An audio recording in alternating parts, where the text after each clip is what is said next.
당신은 또다시 알람을 끄고 이불 속으로 숨었다. 또다시 내일 시작하겠다고 스스로에게 거짓말했다. 또다시 유튜브를 여러 시간을 버렸다. 이것이 당신의 현실이다. 매일 반복되는 패배의 연속이다. 당신은 성공하고 싶다고 말하지만 정작 성공이 요구하는 것은 거부한다. 편안함을 선택하고 즉석 만족을 선택하고 변명을 선택한다. 그런데 왜 다른 결과를 기대하는가? 1년 후 당신은 어디에 있을 것인가? 지금과 똑같은 자리에서 똑같은 후회를 하고 있을 것이다. 시간은 기다려주지 않는다. 당신의 꿈도 기다려주지 않는다. 성공에는 지름길이 없다. 오직 자기 절제만이 있다. 절제는 감정이 아니다. 시스템이다. 절제는 기분이 아니다. 선택이다. 매일, 매 순간, 매 호흡마다 당신이 내리는 선택이다. 앞으로 몇 분 안에 당신의 삶을 완전히 뒤바꿀 절제의 시스템을 보여주겠다. 더 이상 변명할 시간은 없다. 지금이다. 번호 1. 절제의 정의와 중요성. 지금 이 순간 당신의 마음속에서 두 목소리가 경쟁하고 있다. 하나는 나중에 해도 돼 라고 속삭이고 다른 하나는 지금 당장 해야 해 라고 외치고 있다.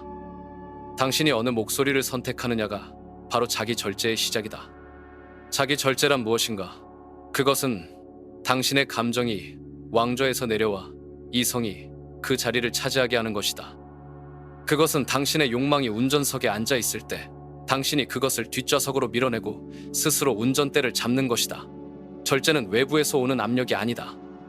그것은 매 순간 당신이 스스로에게 내리는 결정이다. 당신이 아침에 눈을 뜰 때 침대는 당신을 붙잡으려 한다. 침대는 따뜻하고 편안하다. 하지만 당신의 꿈은 침대 밖에 있다. 그 순간 당신은 선택해야 한다. 편안함을 선택할 것인가? 성장을 선택할 것인가? 이것이 절제의 첫 번째 시험이다. 절제는 재능이 아니다.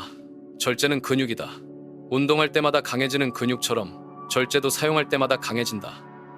당신이 스마트폰을 내려놓고 책을 집어들 때 당신의 절제 근육이 조금 더 강해진다. 당신이 정크푸드 대신 샐러드를 선택할 때 그 근육이 조금 더 단단해진다. 하지만 왜 대부분의 사람들은 이 근육을 키우지 않는가? 왜 그들은 평생 약한 절제력으로 살아가는가? 답은 간단하다. 절제는 처음에는 고통스럽기 때문이다. 마치 운동을 처음 시작할 때 근육이 아픈 것처럼 절제도 처음에는 불편하다. 당신은 매일 수천 개의 작은 결정을 내린다. 무엇을 먹을 것인가? 언제 잠자리에 들 것인가? 무엇을 볼 것인가? 누구와 시간을 보낼 것인가? 이 모든 작은 결정들이 쌓여서 당신이 된다. 절제는 이 작은 결정들에서 시작된다. 생각해보라. 당신이 오늘 내린 결정들이 1년 후에 당신을 만든다. 당신이 오늘 한 번 더 스누즈 버튼을 누른다면 그것은 단순히 10분을 잃는 것이 아니다. 그것은 당신이 자신과의 약속을 깨뜨리는 것이다. 그리고 자신과의 약속을 깨뜨리는 사람이 다른 누구와의 약속을 지킬 수 있겠는가? 안락함은 매력적이다. 안락함은 당신에게 괜찮아, 내일 해도 돼 라고 말한다. 안락함은 당신을 현재에 머무르게 하려 한다. 하지만 성장은 불편함 속에 있다. 성장은 당신이 지금까지 해보지 않은 것들을 할 때 일어난다. 절제와 안락함은 같은 공간에 존재할 수 없다. 당신이 안락함을 선택하는 순간 절제는 뒷문으로 사라진다. 당신이 절제를 선택하는 순간 안락함은 더 이상 선택지가 아니다. 이것은 전쟁이다.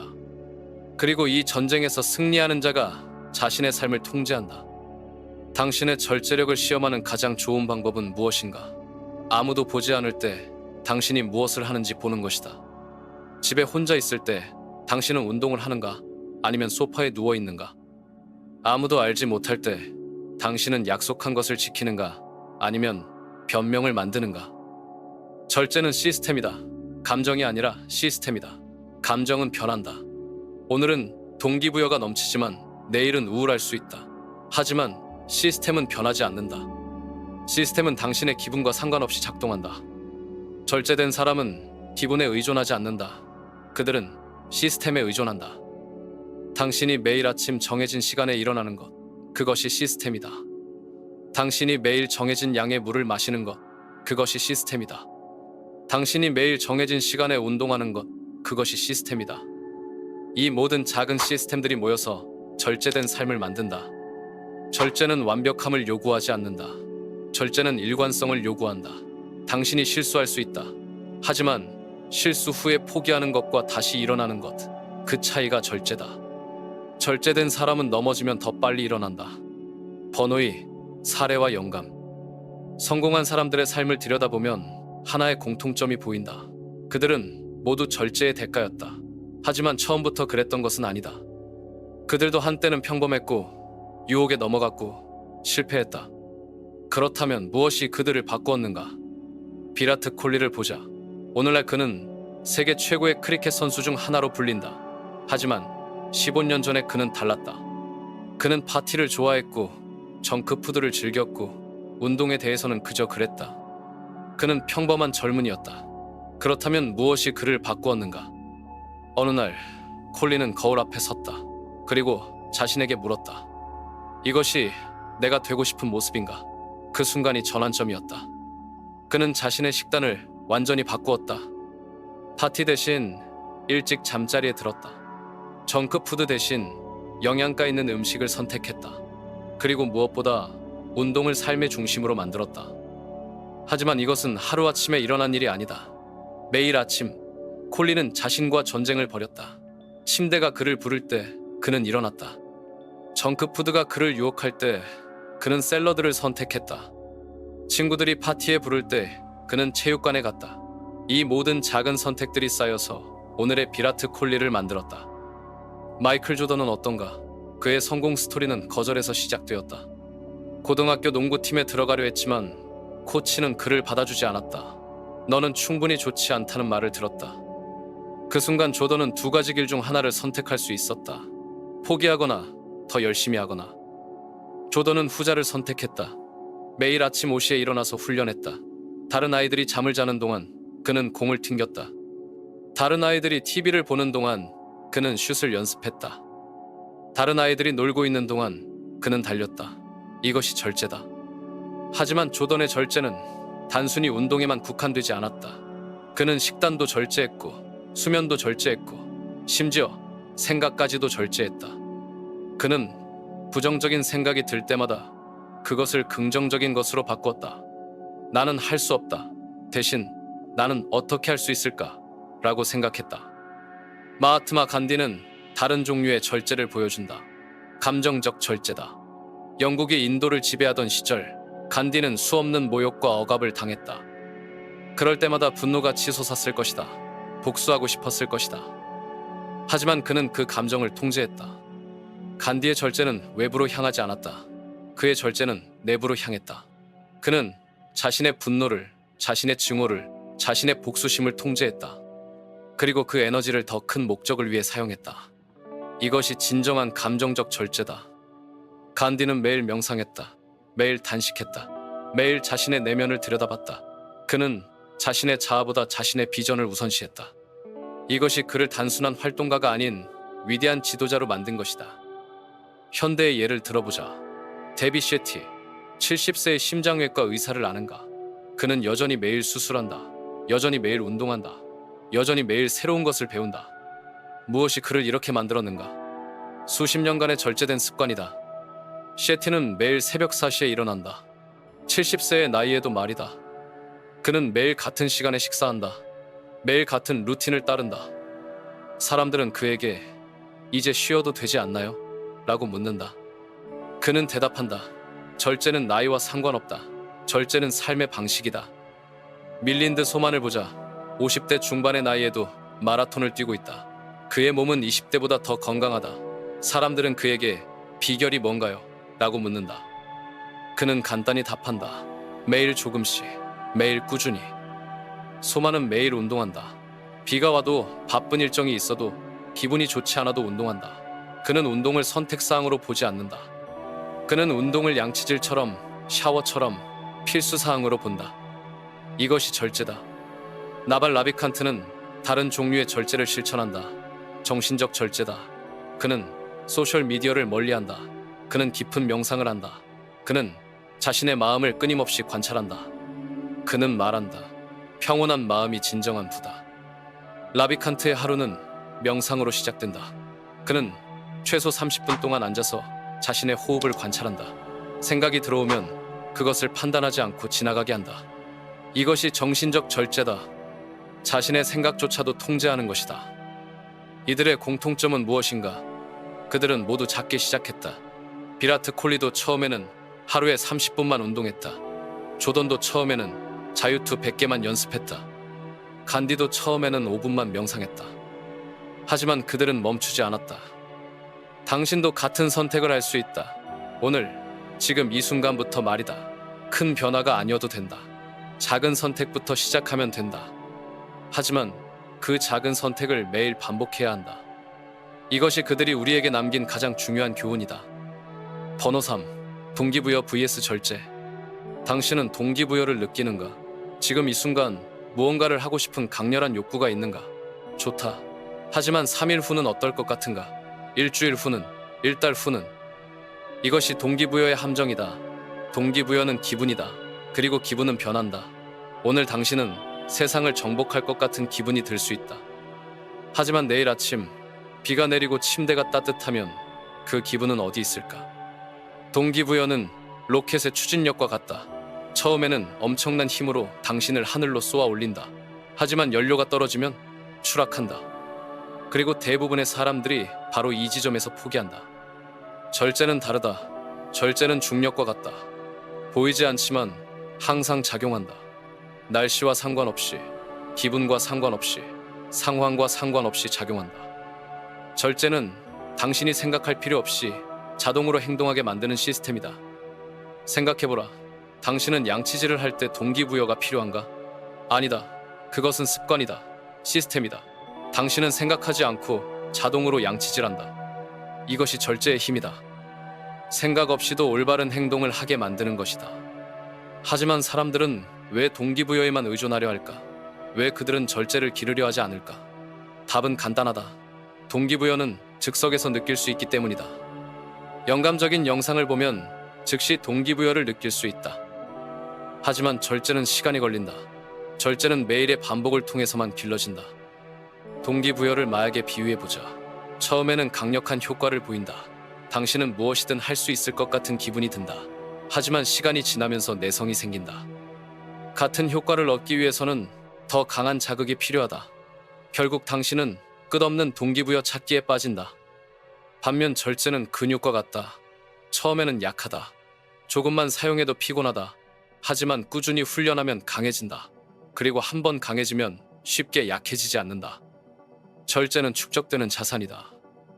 동기부여에 의존하는 사람들을 보라. 그들은 감정의 롤러코스터를 탄다. 어느 날은 세상을 정복할 것 같고 다음 날은 아무것도 할 수 없을 것 같다. 그들의 성과도 들쑥날쑥하다. 좋은 날에는 많은 것을 성취하지만 나쁜 날에는 아무것도 하지 않는다. 절제에 의존하는 사람들은 다르다. 그들의 감정도 변한다. 하지만 그들의 행동은 일정하다. 기분이 좋든 나쁘든 그들은 해야 할 일을 한다. 그들의 성과는 예측 가능하다. 꾸준하다. 당신은 어떤 삶을 원하는가? 감정에 휘둘리는 삶인가? 아니면 자신이 통제하는 삶인가? 동기부여는 시작을 도와준다. 이것은 부인할 수 없는 사실이다. 새로운 프로젝트를 시작할 때, 새로운 습관을 만들 때, 새로운 목표를 설정할 때 동기부여는 필요하다. 하지만 시작이 전부가 아니다. 지속이 더 중요하다. 대부분의 사람들이 실패하는 지점이 바로 여기다. 그들은 동기부여를 느끼며 시작한다. 처음 며칠은 잘한다. 하지만 일주일이 지나고 한 달이 지나면서 동기부여가 사라진다. 그리고 그들은 포기한다. 절제된 사람들은 다르다.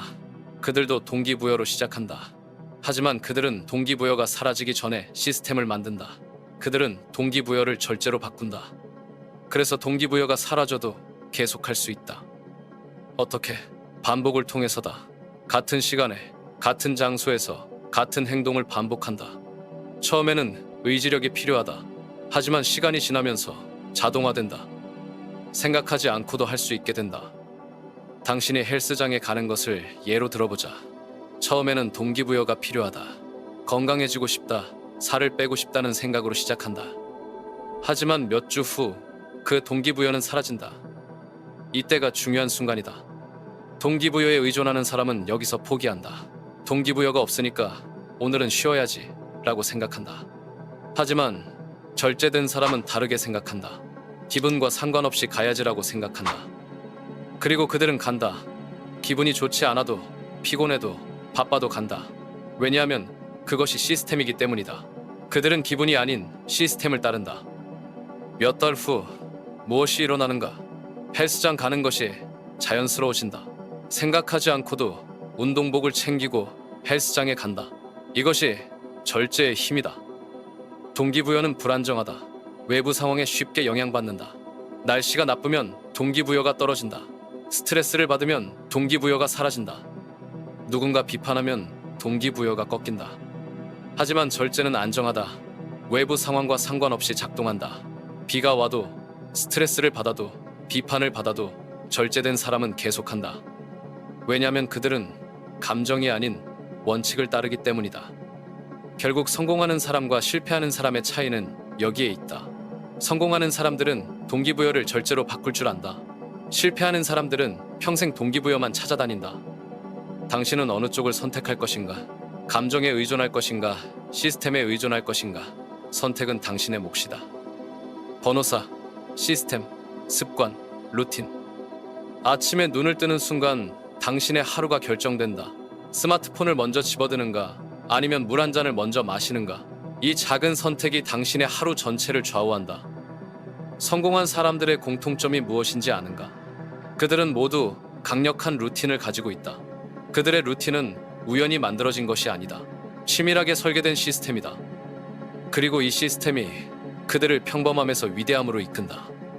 루틴이란 무엇인가? 루틴은 자동화된 일련의 행동이다. 생각하지 않고도 할 수 있는 행동의 연쇄다. 당신이 아침에 일어나서 양치질하고 세수하고 옷을 입는 것처럼 자연스러운 것이다. 하지만 대부분의 사람들의 루틴은 무작위다. 그날 기분에 따라, 상황에 따라 달라진다. 어떤 날은 일찍 일어나고, 어떤 날은 늦게 일어난다. 어떤 날은 운동하고, 어떤 날은 하지 않는다. 이것은 루틴이 아니다. 이것은 혼돈이다. 진짜 루틴은 일관성이다. 매일 같은 시간에 같은 행동을 반복하는 것이다. 처음에는 어색하다. 억지로 하는 것 같다. 하지만 시간이 지나면서 자연스러워진다. 그리고 자연스러워진 순간 그것은 더 이상 선택이 아니다.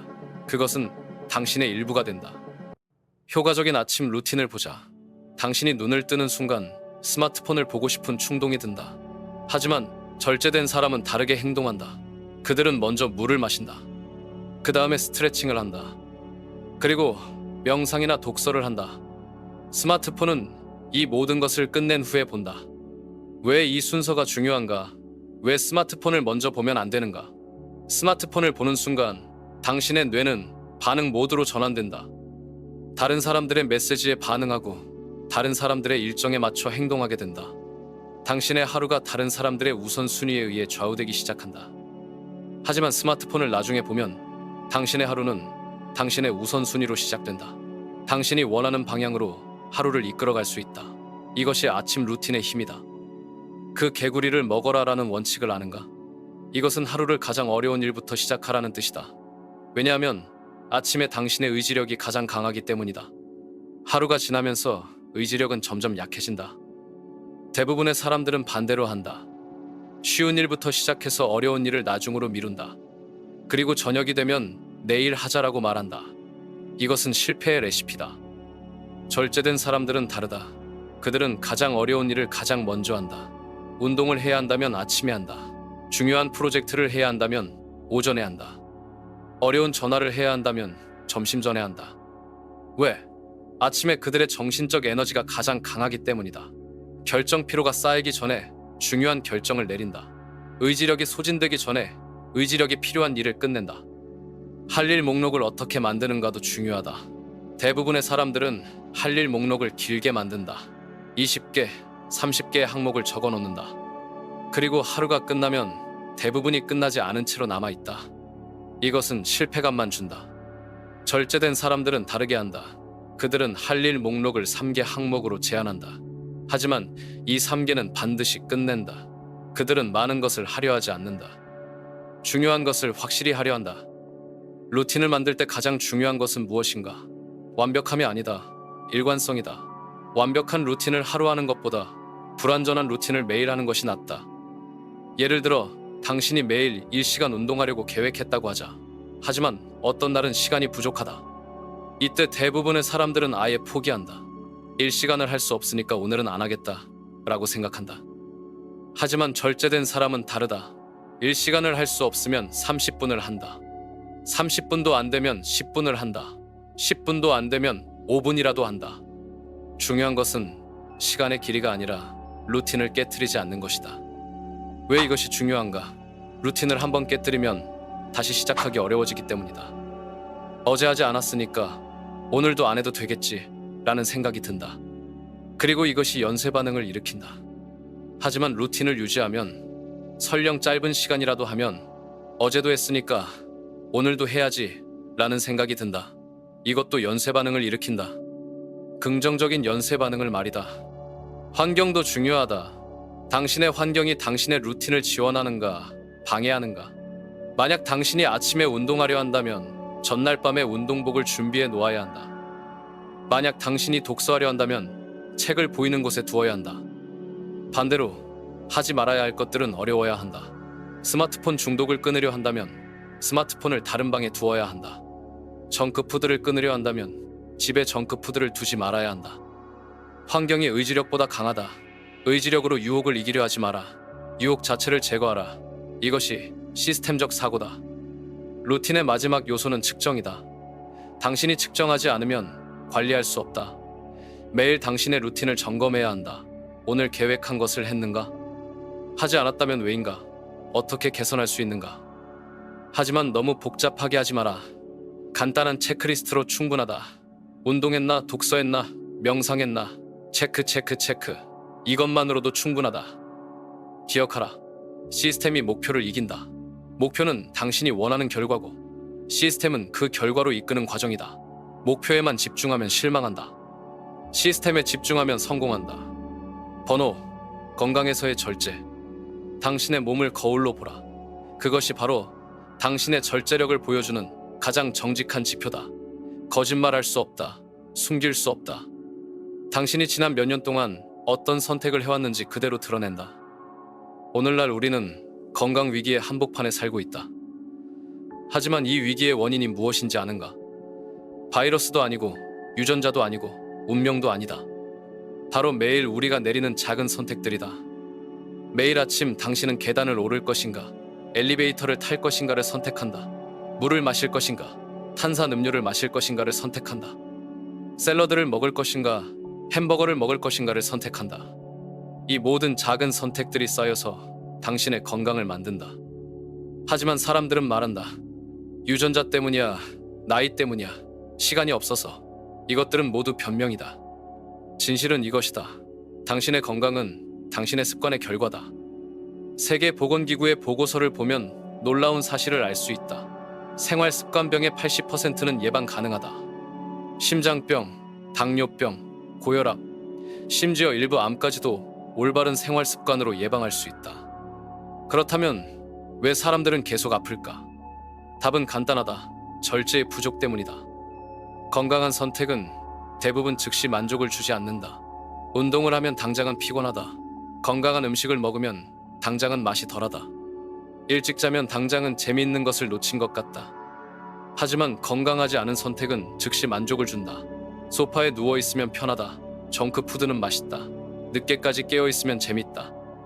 이것이 함정이다. 우리의 뇌는 즉시 만족을 추구하도록 설계되어 있다. 장기적 이익보다 단기적 쾌락을 선택하게 되어 있다. 하지만 건강은 장기적 이익이다. 오늘 건강한 선택을 해도 내일 바로 결과가 보이지 않는다. 그렇기 때문에 절제가 필요하다. 절제는 즉시 만족을 거부하고 장기적 이익을 선택하는 능력이다. 절제는 지금 기분 좋은 것 대신 나중에 후회하지 않을 것을 선택하는 능력이다. 30분 걷기를 생각해보자. 겨우 30분이다. 하루의 2%에 불과하다. 하지만 이 30분이 당신의 인생을 바꿀 수 있다. 매일 30분씩 걸으면 심장이 강해진다. 혈압이 내려간다. 체중이 줄어든다. 기분이 좋아진다. 수면의 질이 향상된다. 하지만 대부분의 사람들은 이 30분을 투자하지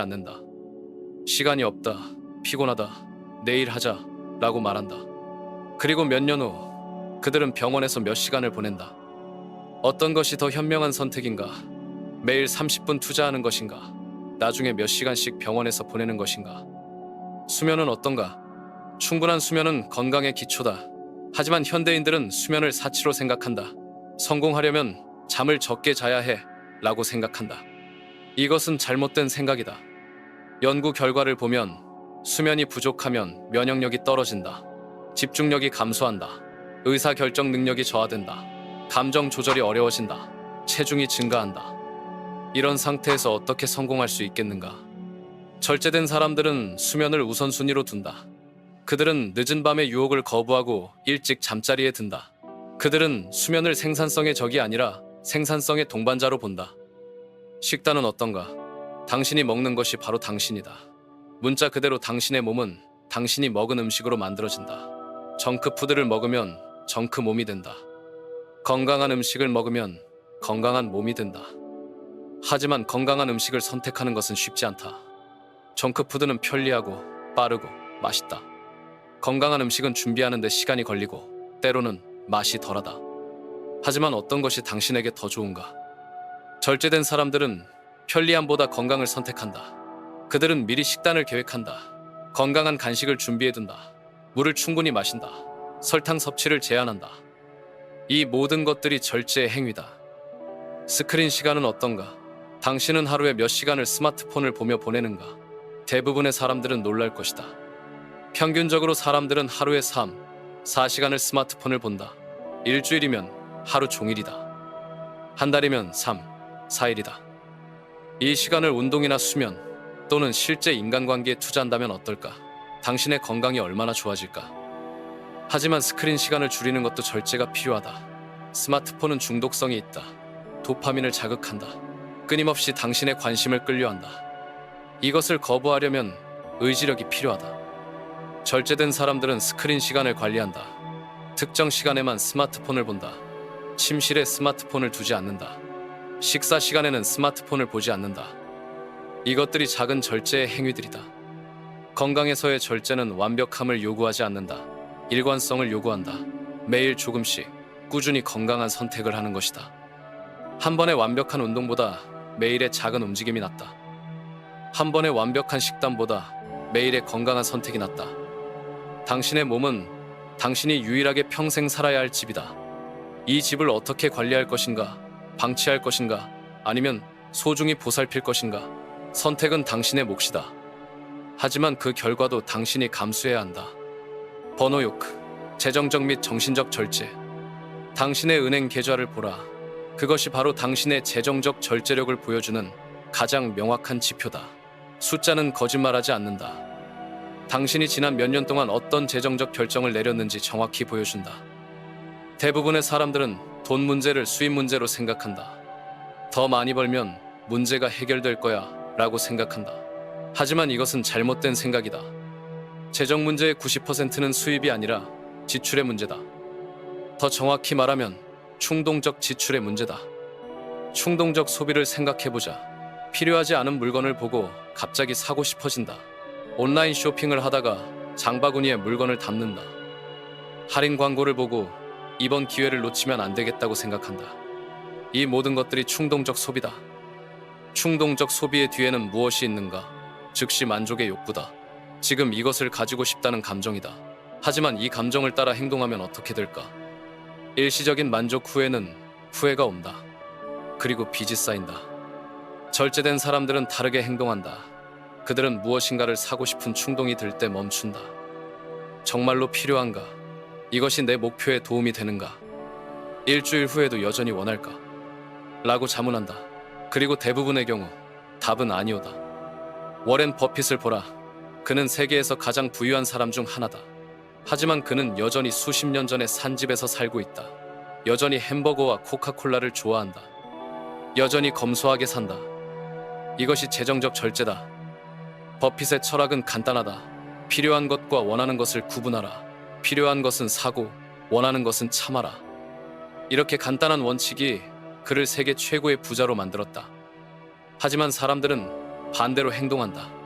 그들은 필요하지 않은 것을 사고 정작 필요한 것에는 투자하지 않는다. 새로운 옷은 사지만 교육에는 투자하지 않는다. 비싼 전자제품은 사지만 건강에는 투자하지 않는다. 명품은 사지만 미래에는 투자하지 않는다. 이것이 재정적 절제의 부족이다. 장기적 이익보다 단기적 쾌락을 선택하는 것이다. 미래의 자유보다 현재의 만족을 선택하는 것이다. 할부의 함정을 생각해보자. 월 5만 원만 내면 가질 수 있어 라는 광고를 본다. 5만 원은 큰 돈이 아닌 것 같다. 하지만 2년 동안 내면 120만 원이다. 3년 동안 내면 180만 원이다. 그 물건이 정말 180만 원의 가치가 있는가? 할부는 현재의 욕망을 미래의 자신이 갚게 하는 시스템이다. 지금은 좋지만 몇 년 후에는 후회하게 된다. 왜냐하면 그때는 새로운 욕망이 생기기 때문이다. 하지만 이전의 할부 때문에 새로운 것을 살 여유가 없다. 절제된 사람들은 할부를 피한다. 그들은 현금으로 살 수 없으면 살 여유가 없는 것이라고 생각한다. 그들은 저축을 먼저 하고 저축한 돈으로 산다. 이것이 재정적 자유로 가는 길이다. 정신적 절제는 어떤가? 현대 사회에서 가장 귀한 자원이 무엇인지 아는가? 관심이다. 당신의 관심이 가장 귀한 자원이다. 그런데 사람들은 이 귀한 자원을 함부로 낭비한다. 소셜미디어를 보라. 끝없는 스크롤링을 하며 시간을 보낸다. 다른 사람들의 삶을 구경하며 자신의 삶을 놓친다. 무의미한 콘텐츠를 보며 정신적 에너지를 소모한다. 이것이 정신적 절제의 부족이다. 절제된 사람들은 자신의 관심을 지킨다. 그들은 무엇에 관심을 둘지 의도적으로 선택한다. 소셜미디어 대신 책을 읽는다. 가십 대신 학습 콘텐츠를 본다. 비교 대신 성장에 집중한다. 디지털 디톡스를 해본 적이 있는가? 하루 동안 스마트폰을 사용하지 않는 것이다. 처음에는 불안하다. 뭔가 놓치고 있는 것 같다. 하지만 시간이 지나면서 평온함을 느낀다. 집중력이 향상된다. 현재 순간에 더 집중하게 된다. 이것이 정신적 절제의 힘이다. 불필요한 자극을 차단하고 중요한 것에 집중하는 능력이다. 노이즈를 줄이고 시그널을 높이는 능력이다. 명상도 정신적 절제의 한 형태다. 명상은 생각을 멈추는 것이 아니다. 생각을 관찰하는 것이다. 생각에 휘둘리지 않고 생각을 바라보는 것이다. 이것은 강력한 정신적 절제 훈련이다. 명상을 통해 무엇을 배우는가? 모든 생각과 감정은 일시적이라는 것을 배운다. 분노도 지나간다. 슬픔도 지나간다. 욕망도 지나간다. 이것을 알면 감정에 덜 휘둘린다. 더 냉정한 판단을 내릴 수 있다. 저널링도 정신적 절제의 도구다. 매일 자신의 생각과 감정을 글로 쓰는 것이다. 이를 통해 자신을 객관적으로 관찰할 수 있다. 왜 이런 감정이 들었을까? 어떤 상황에서 스트레스를 받을까? 무엇이 나를 행복하게 만들까? 저널링을 통해 패턴을 발견한다. 자신의 트리거를 알게 된다. 그리고 그 트리거를 피하거나 다르게 반응하는 방법을 배운다. 이것이 정신적 성장이다. 재정적 절제와 정신적 절제는 연결되어 있다. 정신적으로 절제된 사람은 충동적 구매를 덜한다. 장기적 사고를 할 수 있다. 현재의 유혹을 미래의 목표를 위해 참을 수 있다. 반대로 정신적 절제가 부족한 사람은 감정적으로 쇼핑한다. 스트레스를 받으면 사고, 화가 나면 사고, 우울하면 산다. 이것은 문제를 해결하지 않는다. 오히려 더 큰 문제를 만든다. 절제의 핵심은 의도성이다. 의도적으로 선택하는 것이다. 자동적으로 반응하는 것이 아니라 의식적으로 선택하는 것이다. 이것이 인간을 동물과 구분하는 능력이다. 당신은 어떤 선택을 할 것인가? 충동을 따를 것인가? 의도를 따를 것인가? 현재의 쾌락을 선택할 것인가? 미래의 자유를 선택할 것인가? 번호 7. 감정적 절제. 지금 이 순간 누군가가 당신을 비판한다고 상상해보라. 당신의 노력을 무시하고 당신의 꿈을 비웃는다고 상상해보라. 당신의 가슴에서 무엇이 올라오는가? 분노인가? 상처인가? 복수심인가? 이것이 바로 감정적 절제의 시험대다. 당신이 어떻게 반응하느냐가 당신이 누구인지를 보여준다. 감정에 휘둘리는 사람인가? 감정을 통제하는 사람인가? 대부분의 사람들은 감정적 노예다. 화가 나면 소리를 지른다. 슬프면 포기한다. 질투가 나면 비교한다. 불안하면 도피한다. 그들은 감정이 시키는 대로 행동한다. 이것은 자유가 아니다. 이것은 감옥이다. 하지만 일부 사람들은 다르다. 그들도 감정을 느낀다. 분노도 느끼고 슬픔도 느끼고 질투도 느낀다. 하지만 그들은 그 감정에 따라 행동하지 않는다. 그들은 감정과 행동 사이에 공간을 만든다. 그 공간에서 선택한다. 이것이 감정적 절제다. 감정을 느끼지 않는 것이 아니라 감정을 느낀 후에 어떻게 행동할지 선택하는 것이다. 분노를 생각해보자. 분노는 강력한 감정이다. 몸에 아드레날린이 솟구친다. 심장이 빨리 뛴다. 목소리가 커진다. 이때 대부분의 사람들은 즉각 반응한다. 소리를 지르거나 문을 쾅 닫거나 상대방을 공격한다. 하지만 이런 반응이 문제를 해결하는가? 관계를 개선하는가? 상황을 나아지게 하는가? 대부분의 경우 답은 아니오다. 오히려 상황을 악화시킨다. 관계를 망친다. 후회를 남긴다. 절제된 사람들은 다르게 행동한다. 분노를 느끼면 일단 멈춘다. 깊게 숨을 쉰다. 이 감정이 나에게 무엇을 말하고 있는가? 내가 정말로 원하는 결과는 무엇인가? 어떻게 반응하는 것이 가장 건설적일까? 라고 자문한다. 5초의 멈춤이 평생의 후회를 막을 수 있다. 5초의 멈춤이 관계를 구할 수 있다. 5초의 멈춤이 당신의 명성을 지킬 수 있다. 질투는 어떤가? 질투는 독과 같은 감정이다. 다른 사람의 성공을 보면서 자신을 비교한다. 왜 저 사람은 되고 나는 안 될까? 내가 더 노력했는데 왜 저 사람이 인정받을까? 질투에 빠진 사람들은 두 가지 중 하나를 한다. 포기하거나 다른 사람을 깎아내리거나. 둘 다 건설적이지 않다. 둘 다 자신을 더 불행하게 만든다. 절제된 사람들은 질투를 다르게 다룬다. 질투를 느끼면 그것을 신호로 받아들인다. 아, 내가 저것을 원하는구나. 그리고 질투하는 에너지를 성장의 에너지로 바꾼다. 저 사람이 어떻게 그것을 성취했을까? 나도 그렇게 할 수 있을까? 질투는 나침반이 될 수 있다. 당신이 진정 원하는 것이 무엇인지 알려주는 나침반 말이다. 하지만 대부분의 사람들은 이 나침반을 무기로 사용한다. 자신을 공격하거나 다른 사람을 공격하는 무기로 말이다. 불안은 어떤가? 현대인들의 가장 큰 적 중 하나가 불안이다. 미래에 대한 걱정, 실패에 대한 두려움, 타인의 시선에 대한 신경. 이런 불안이 사람들을 마비시킨다. 불안에 빠진 사람들은 행동을 피한다. 위험을 피한다. 도전을 피한다. 결국 아무것도 하지 않게 된다. 그리고 아무것도 하지 않으면서 왜 삶이 변하지 않는지 의아해한다. 절제된 사람들은 불안을 다르게 본다. 그들은 불안을 성장의 신호로 본다. 불안하다는 것은 내가 안전지대를 벗어나고 있다는 뜻이다.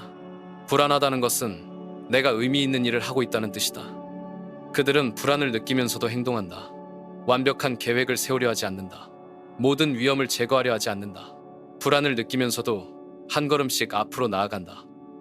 감정적 절제의 핵심은 반응과 대응의 차이를 아는 것이다. 반응은 자동적이다. 생각하지 않고 즉석에서 하는 것이다. 대응은 의식적이다. 생각한 후에 의도적으로 하는 것이다. 누군가가 당신을 비판할 때 당신은 즉석에서 반박할 수 있다. 이것이 반응이다. 아니면 잠시 멈추고 이 비판에서 배울 점이 있을까? 상대방이 왜 이렇게 말하는 걸까? 라고 생각할 수 있다. 이것이 대응이다. 반응하는 사람은 감정의 노예다. 대응하는 사람은 감정의 주인이다. 당신은 어느 쪽을 선택할 것인가? 감정적 절제를 기르는 방법은 연습이다. 매일 작은 상황에서 연습하는 것이다. 누군가가 새치기를 할 때, 서비스가 느릴 때, 계획이 틀어질 때, 이런 작은 상황에서 어떻게 반응하는지 관찰하라. 그리고 개선하라. 오늘은 화를 냈다면 내일은 5초 멈춰보라. 오늘은 불안해했다면 내일은 깊게 숨을 쉬어보라. 오늘은 질투했다면 내일은 축하해보라. 작은 연습이 큰 변화를 만든다. 작은 상황에서의 절제가 큰 상황에서의 절제를 가능하게 한다. 감정적 절제는 근육과 같다. 사용할수록 강해진다. 감정은 방문객이라고 생각하라. 집에 방문객이 와도 당신이 집주인이다. 방문객이 집안의 규칙을 정하지 않는다. 당신이 정한다. 감정도 마찬가지다. 감정이 와도 당신이 삶의 주인이다. 감정이 당신의 행동을 정하지 않는다. 당신이 정한다. 번호 8. 고통, 성장, 불편한 진실과의 직면. 고통을 피하려고 하는 순간 당신은 성장을 포기하는 것이다. 이것이 현대사회의 가장 큰 착각이다. 사람들은 고통 없이 성장할 수 있다고 생각한다. 불편함 없이 발전할 수 있다고 생각한다. 하지만 이것은 불가능하다. 고통은 성장의 필수 조건이다. 근육을 키우려면 근육을 파괴해야 한다. 운동을 통해 근섬유를 미세하게 손상시키면 몸은 더 강한 근육을 재건한다. 이 과정이 고통스럽다. 하지만 이 고통 없이는 성장도 없다. 정신적 성장도 마찬가지다. 새로운 기술을 배우려면 무지의 고통을 감내해야 한다. 실수의 고통을 감내해야 한다. 느린 진전의 고통을 감내해야 한다. 이 모든 고통을 피하려 한다면 평생 제자리에 머물게 된다. 하지만 사람들은 고통을 피한다. 불편함을 피한다. 어려움을 피한다. 그리고 쉬운 길만 찾는다. 하지만 쉬운 길의 끝에는 무엇이 있는가? 후회다. 내 입이 실의 말을 들어봤는가? 고통은 약함이 몸에서 빠져나가는 과정이다. 이것은 단순한 격언이 아니다. 이것은 진리다. 당신이 고통을 견딜 때마다 당신은 조금씩 강해진다. 내성이 생긴다. 회복력이 생긴다. 마이켈 조던을 보라. 그는 고등학교 농구팀에 탈락했다. 이것은 고통이었다. 굴욕이었다. 하지만 그는 이 고통을 성장의 연료로 사용했다. 매일 아침 5시에 일어나서 연습했다. 다른 아이들이 잠을 잘 때 그는 땀을 흘렸다. 그 고통의 대가는 무엇이었는가? 역사상 최고의 농구 선수가 되는 것이었다. 하지만 만약 그가 고통을 피했다면, 만약 탈락의 고통을 견디지 못하고 포기했다면 우리는 마이클 조던을 모를 것이다. 사업에서도 마찬가지다. 성공한 기업가들을 보면 그들은 모두 실패의 고통을 견뎌냈다. 거절의 고통을, 손실의 고통을, 비판의 고통을 견뎌냈다. 그리고 그 고통에서 배웠다. 하지만 대부분의 사람들은 첫 번째 실패에서 포기한다. 첫 번째 거절에서 멈춘다. 첫 번째 비판에서 숨는다. 그들은 고통을 신호로 받아들이지 않는다. 고통을 종료 신호로 받아들인다. 절제된 사람들은 다르다. 그들은 고통을 성장 신호로 받아들인다. 고통스럽다는 것은 내가 발전하고 있다는 뜻이다. 불편하다는 것은 내가 안전지대를 벗어나고 있다는 뜻이다. 불편한 진실과 마주하는 것도 마찬가지다. 자신의 약점을 인정하는 것은 고통스럽다. 자신의 실수를 받아들이는 것은 불편하다. 자신이 틀렸음을 인정하는 것은 굴욕적이다. 하지만 이것 없이는 성장할 수 없다. 대부분의 사람들은 불편한 진실을 피한다. 자신을 합리화한다. 변명을 만든다. 다른 사람을 탓한다. 이렇게 하면 당장은 편하다. 하지만 장기적으로는 성장이 멈춘다. 절제된 사람들은 불편한 진실을 찾아다닌다. 내가 무엇을 잘못하고 있을까? 어떻게 개선할 수 있을까? 무엇을 배울 수 있을까? 이런 질문들은 불편하다. 하지만 이 불편함이 성장의 문을 연다. 피드백을 받는 것을 생각해보라. 누군가가 당신에게 비판적인 피드백을 준다면 당신의 첫 반응은 무엇인가? 방어하려고 하는가? 반박하려고 하는가? 아니면 맞다. 개선할 점이 있구나라고 생각하는가? 방어적인 사람은 성장하지 않는다. 그들은 현재의 자신을 지키느라 바쁘다. 미래의 자신을 발전시킬 여유가 없다. 개방적인 사람은 다르다. 그들은 피드백을 선물로 받아들인다. 무료 컨설팅으로 받아들인다. 그들은 비판하는 사람에게 감사한다. 왜냐하면 그 사람이 자신의 맹점을 보여주기 때문이다. 고통을 관리하는 기술도 있다. 첫째, 고통에 이름을 붙여라. 지금 나는 불안감을 느끼고 있다. 지금 나는 실망감을 느끼고 있다. 이름을 붙이는 순간 고통이 객관화된다. 당신이 고통이 되는 것이 아니라 고통을 관찰하는 사람이 된다. 둘째, 고통을 작은 단위로 나눠라. 이 프로젝트를 끝까지 해야 한다고 생각하면 압도당한다. 하지만 오늘 1시간만 하자라고 생각하면 감당할 만하다. 큰 고통을 작은 고통으로 나누는 것이다. 셋째, 고통에 의미를 부여하라. 이 고통은 무의미하다라고 생각하면 견디기 어렵다. 하지만 이 고통은 나를 강하게 만든다라고 생각하면 견딜 수 있다. 같은 고통이지만 의미가 다르면 경험이 달라진다. 넷째, 고통의 일시성을 기억하라. 모든 고통은 일시적이다. 영원히 지속되지 않는다. 이것도 지나갈 것이다라는 생각이 고통을 견디는 힘을 준다. 다섯째, 고통 후의 성장을 상상하라. 이 고통을 견디고 나면 나는 어떻게 될까? 어떤 새로운 능력을 갖게 될까? 어떤 자신감을 얻게 될까? 미래의 보상을 상상하는 것이 현재의 고통을 견디게 한다. 고통은 선택적이지 않다. 삶에는 피할 수 없는 고통이 있다. 하지만 성장은 선택적이다. 같은 고통을 겪어도 어떤 사람은 성장하고 어떤 사람은 위축된다. 차이는 고통을 대하는 태도에 있다. 고통을 적으로 보는가, 스승으로 보는가, 피해야 할 것으로 보는가, 배워야 할 것으로 보는가. 당신의 선택이 당신의 운명을 결정한다. 기억하라. 고통은 약함이 빠져나가는 과정이다. 불편함은 성장이 일어나는 신호다. 그리고 절제는 이 모든 과정을 견디는 능력이다. 절제 없이는 고통을 피하게 된다. 고통을 피하면 성장도 피하게 된다. 성장을 피하면 평생 제자리에 머물게 된다. 당신은 어떤 삶을 선택할 것인가? 고통을 피하는 편안한 삶인가? 고통을 통해 성장하는 위대한 삶인가? 번호 9. 관계와 경계. 아니오라고 말할 수 없다면 당신의 예는 의미가 없다. 이것이 관계에서 가장 어려우면서도 가장 중요한 진실이다.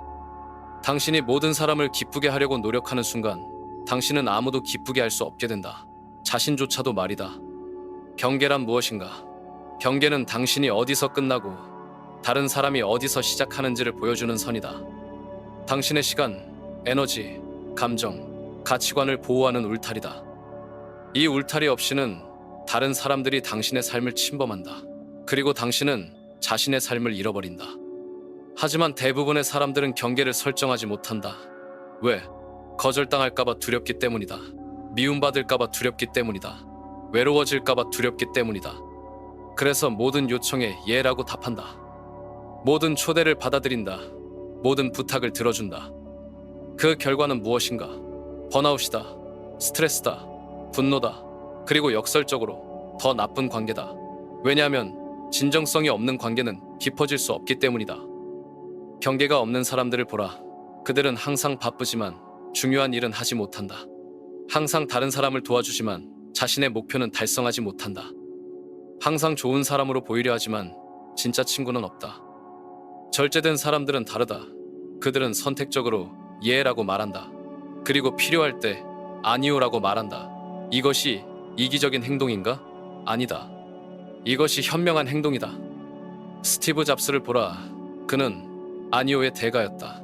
애플에서 수천 개의 프로젝트 제안을 받았지만 그는 대부분의 아니오라고 했다. 그는 소수의 제품에만 집중했다. 그 결과는 혁신적인 제품들이었다. 오프라 윈프리도 마찬가지다. 그녀는 수많은 기회를 거절했다. 자신의 가치관에 맞지 않는 일들을 거절했다. 쉬운 돈을 거절했다.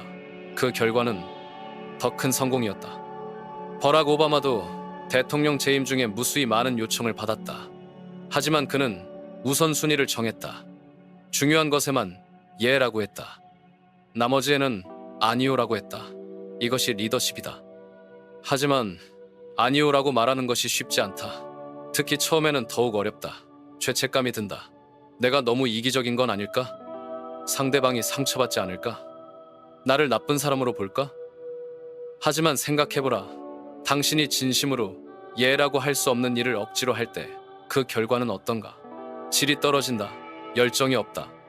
결국 상대방도 만족하지 못한다.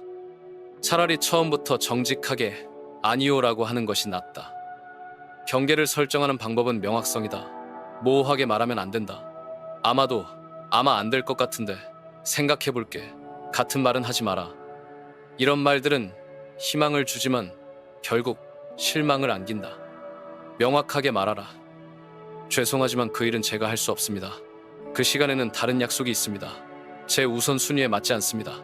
처음에는 어색할 수 있지만 시간이 지나면 자연스러워진다. 그리고 설명하려 하지 마라. 아니오라고 말할 때 긴 설명을 하면 변명으로 들린다. 그리고 상대방이 그 변명을 반박할 여지를 준다. 간단하고 명확하게 말하라. 그리고 그것으로 끝내라. 관계에서 투자도 선택적이어야 한다. 당신의 시간과 에너지는 유한하다. 모든 사람에게 같은 양을 투자할 수 없다. 그렇다면 누구에게 투자해야 하는가? 당신을 성장시키는 사람들에게 투자하라. 당신을 지지하는 사람들에게 투자하라. 상호 존중이 있는 관계에 투자하라. 일방적으로 받기만 하는 사람들과는 거리를 두라. 에너지 뱀파이어들을 조심하라. 이들은 항상 문제가 있다. 항상 불평한다. 항상 도움을 요청한다. 하지만 절대 개선되지 않는다. 당신이 아무리 도와줘도 같은 문제를 반복한다. 이들과 시간을 보내면 당신의 에너지가 고갈된다. 건강한 관계는 상호적이다. 주고받는다. 서로를 성장시킨다. 서로를 존중한다. 이런 관계에 시간과 에너지를 투자하라. 캘린더도 절제의 도구다. 당신의 캘린더를 보면 당신의 우선순위를 알 수 있다. 무엇에 시간을 쓰고 있는가? 누구와 시간을 보내고 있는가? 이것이 당신의 진짜 우선순위다. 절제된 사람들은 캘린더를 지킨다. 약속을 신중하게 잡는다. 그리고 한 번 잡은 약속은 지킨다. 하지만 중요하지 않은 약속은 애초에 잡지 않는다. 미안하지만 그날은 가족과의 시간입니다. 죄송하지만 그 시간에는 운동 약속이 있습니다. 그 시간에는 개인 시간으로 비워두었습니다. 이런 식으로 말하는 것을 두려워하지 마라. 사람들은 당신의 경계를 존중할 것이다. 그리고 경계가 있는 사람을 더 존중한다. 왜냐하면 그런 사람과의 시간이 더 소중하다는 것을 알기 때문이다. 혼자 있는 시간도 중요하다. 끊임없이 다른 사람들과 어울리면 자신을 잃어버린다. 자신의 생각을 정리할 시간이 없다. 자신의 감정을 처리할 시간이 없다. 자신의 목표를 점검할 시간이 없다. 절제된 사람들은 의도적으로 혼자 있는 시간을 만든다. 이 시간에 그들은 자신과 대화한다. 자신의 가치관을 확인한다. 자신의 방향을 점검한다. 이것이 내적 절제다. 관계에서의 절제는 이기주의가 아니다. 이것은 자기관리다. 자신을 잘 관리하는 사람이 다른 사람도 잘 도울 수 있다. 자신의 경계가 없는 사람은 다른 사람의 경계도 존중하지 않는다. 기억하라. 건강한 관계는 건강한 개인에서 시작된다. 자신을 존중하는 사람이 다른 사람도 존중할 수 있다. 자신의 시간을 소중히 여기는 사람이 다른 사람의 시간도 소중히 여길 수 있다. 당신의 아니오가 당신의 예에 힘을 실어준다. 당신의 경계가 당신의 관계를 깊게 만든다. 당신의 선택성이 당신의 삶을 의미 있게 만든다. 번호 10. 자기 성찰과 결론. 지금 이 순간 거울 앞에 서라. 그리고 자신에게 물어보라. 내가 진정 원하는 삶을 살고 있는가? 내 습관들이 나를 원하는 방향으로 이끌고 있는가? 나는 내가 되고 싶은 사람이 되어가고 있는가? 이 질문들이 불편하다면 그것이 정상이다. 진실한 자기 성찰은 항상 불편하다. 하지만 이 불편함을 피하면 당신은 평생 같은 자리를 맴돌게 된다. 당신의 습관을 보라. 아침에 일어나서 밤에 잠들 때까지 당신이 반복하는 모든 행동들을 보라. 스마트폰을 보는 시간, 운동하는 시간, 독서하는 시간, 사람들과 보내는 시간. 이 모든 것들이 당신을 만든다. 만약 당신이 하루 종일 스마트폰을 본다면 5년 후에 당신은 어떻게 될까?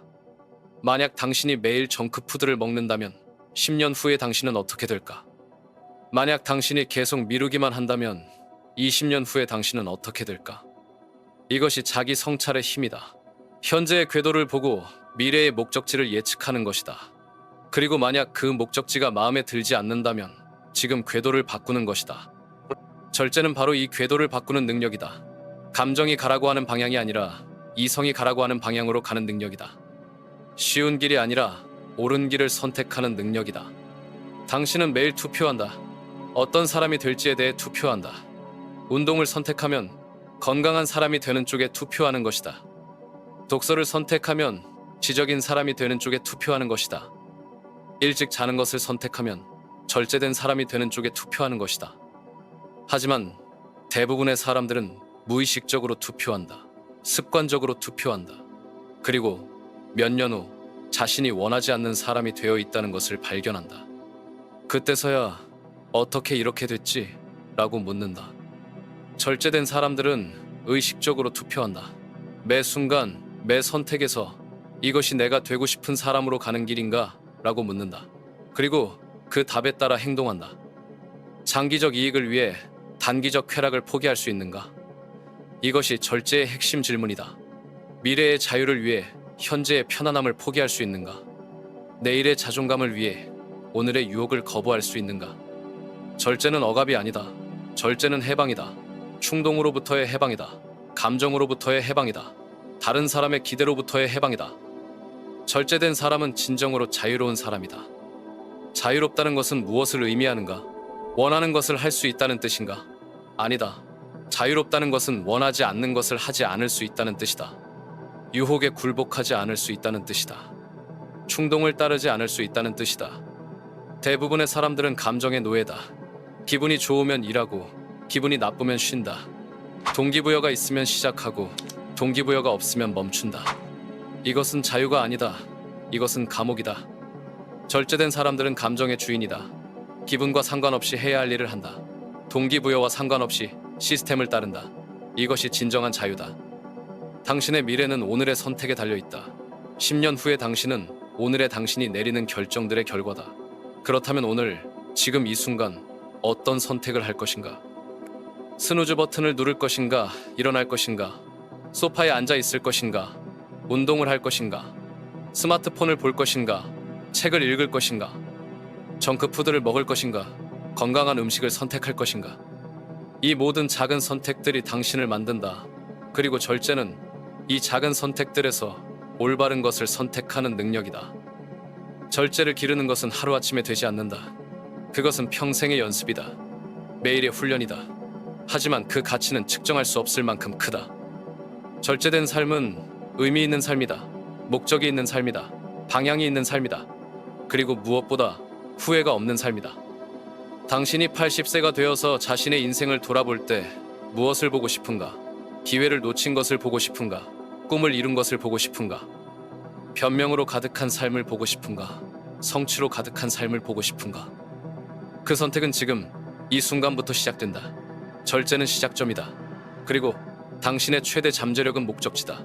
그 사이의 거리를 메우는 것은 매일의 작은 선택들이다. 시간은 기다리지 않는다. 기회도 기다리지 않는다. 하지만 절제는 언제나 당신을 기다리고 있다. 언제든 시작할 수 있다. 지금 이 순간부터 말이다. 당신의 삶을 통제하라. 당신의 습관을 통제하라. 당신의 감정을 통제하라. 그리고 당신이 되고 싶은 사람이 되어라. 절제를 통해서 말이다. 지금 이 순간 당신은 교차로에 서 있다. 왼쪽 길은 익숙한 길이다. 편안한 길이다. 변명과 미루기로 가득한 길이다. 오른쪽 길은 다르다. 절제의 길이다. 변화의 길이다. 당신이 진정되고 싶은 사람으로 가는 길이다. 어느 길을 선택할 것인가? 이것은 단순한 선택이 아니다. 이것은 당신의 운명을 결정하는 선택이다. 당신의 정체성을 결정하는 선택이다. 당신의 유산을 결정하는 선택이다. 절제는 마법이 아니다. 절제는 과학이다. 매일 반복되는 작은 선택들의 과학이다. 오늘 당신이 스누즈 버튼을 누르는가, 일어나는가, 정크푸드를 선택하는가, 건강한 음식을 선택하는가, 스마트폰을 보는가, 책을 읽는가, 변명을 만드는가, 행동을 하는가. 이 모든 작은 선택들이 쌓여서 당신을 만든다. 당신이 누구인지, 어디로 가고 있는지, 무엇을 성취할 수 있는지를 결정한다. 바로 지금, 이 순간, 당신의 뇌에서는 새로운 신경 연결이 만들어지고 있다. 새로운 가능성이 열리고 있다. 새로운 당신이 태어나고 있다. 하지만 이것은 자동으로 일어나지 않는다.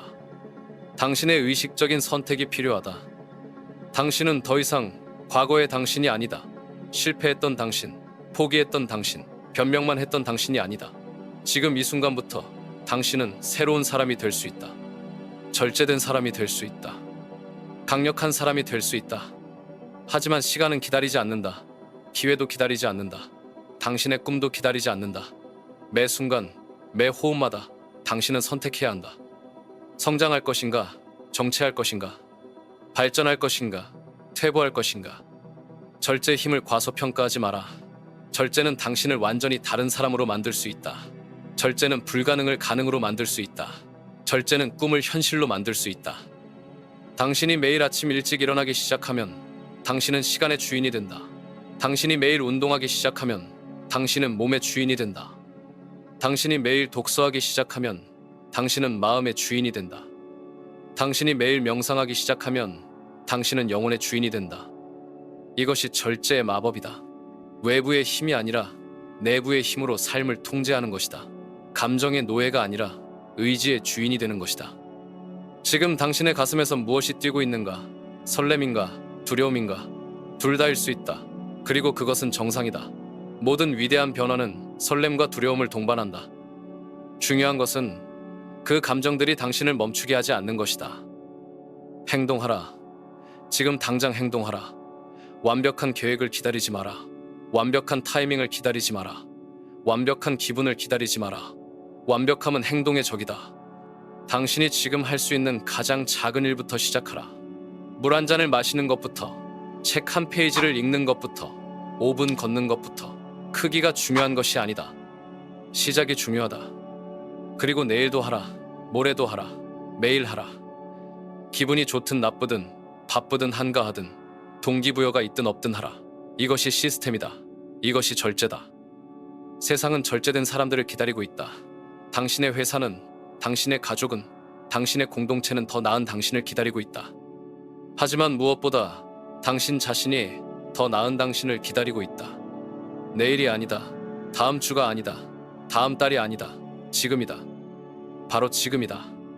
이 순간이다. 당신의 순간이다. 이 변화를 계속 이어가고 싶다면 망설이지 말고 지금 구독하라. 당신의 절제 여정이 여기서 끝나지 않도록 하라. 매일 더 강해지고, 매일 더 성장하고, 매일 더 나아지는 당신이 되라. 지금이다.